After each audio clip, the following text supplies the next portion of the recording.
When Nike announced that Colin Kaepernick would be the face of its new Just Do It campaign, he tweeted this picture with the caption, "Believe in something, even if it means sacrificing everything," which is exactly what he did. And if you don't believe me, let's take a look at how he got to this point.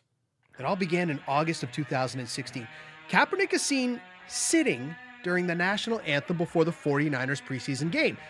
After the game, he said, quote, "I'm not going to stand up to show pride in a flag for a country that oppresses black people and people of color."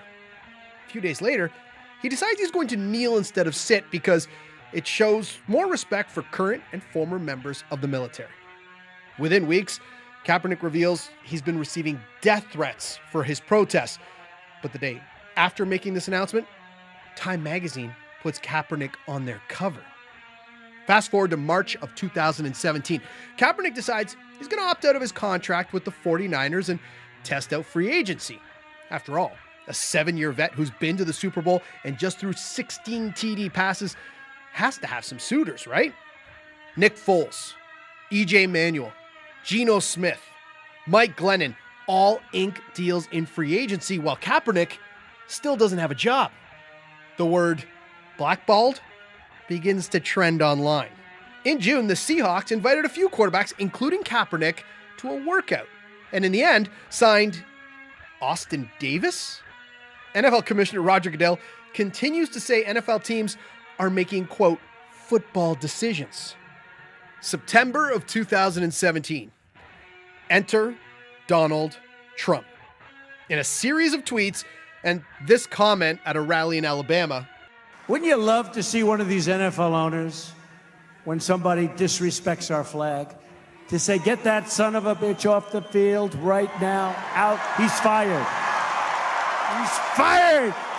Trump makes his opinions on the protests pretty clear.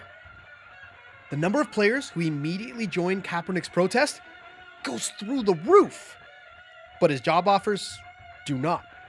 October 15th, 2017.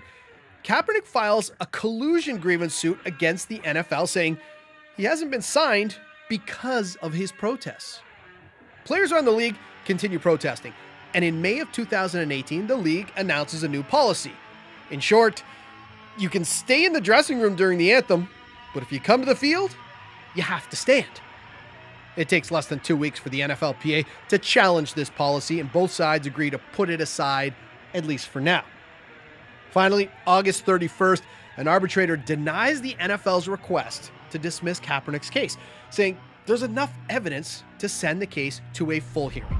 And that brings us to this point. Kaepernick as the face of Nike's campaign. Some like it, others don't. One thing is for sure, he believed in something and sacrificed everything.